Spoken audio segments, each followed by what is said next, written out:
because with this topic, I mean, we know it's sensitive. I mean, there's riots all over the place, you know, people protesting for both sides, so it's a sensitive topic. So a lot of people don't really know how to talk about this, you know, in a way that doesn't, you know, offend people or anything like that. Like, how would you guys encourage somebody to witness, like if they have a family member or even a friend? I would say there are a lot of well-meaning Christians that want to go and talk to people that are dealing with homosexuality and don't really know how to, or they think it's some foreign sin that it's like it's awkward, but I know that they need the gospel. Right.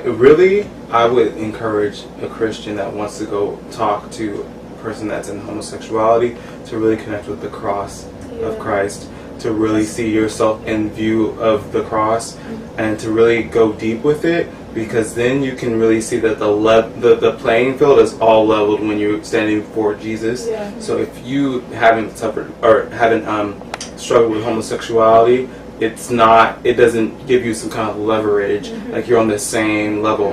And then also coming at it in a position of a learner, as a humble person, to listen and to try to understand before you talk. Because a lot of times people are talking without understanding, and so trying to understand the person before you talk is a huge thing. Yes.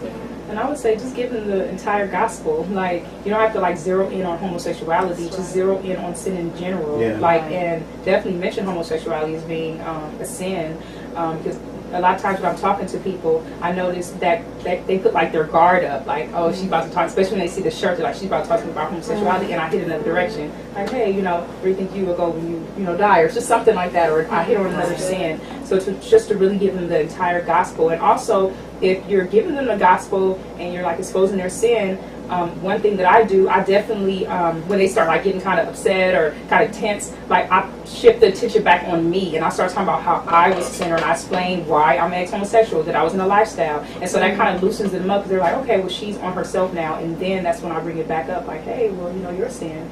So just to really be sensitive to the heart of God, because, you know, I mean, Christians definitely hear the Lord's voice, and the Lord will direct you on how to witness to that person. I also want to say one more thing for any parents who's watching this video and you've been praying for your child, and your son, your daughter's involved in homosexuality. Stay praying and stay like just, you know, kind of like just put in little nuggets here and there. Like anytime an opportunity comes up to speak about God, definitely do it, because that's what my mom did to me. She didn't want to like beat me over the head like every day, but she definitely mentioned like, hey, well, you know what you're doing, you know, has eternal consequence, you know, just here and there. And eventually, like that person's going to bed at night thinking about it. So really just have faith in God and continue to pray. Like the power of prayer is huge with God. Pray for your son or daughter. And then definitely send out the videos. Like we Yes. have a lot of different videos on our website with probably everyone in here has a video like this with their testimonies, and those have been very powerful tools where you may not be able to speak specifically because you haven't been in the lifestyle or you don't have a testimony, but being able to give someone else a video is a really good way as well. And one thing also I would say is that actually I asked somebody recently that was in the homosexual lifestyle, was I asked them, like, what evidence do you have that God is okay with your lifestyle? You know? That's good. And I really came from a real heart, like, of wanting to ask them, and they had to admit, you know what, I really don't have any evidence. You know, I just feel like it.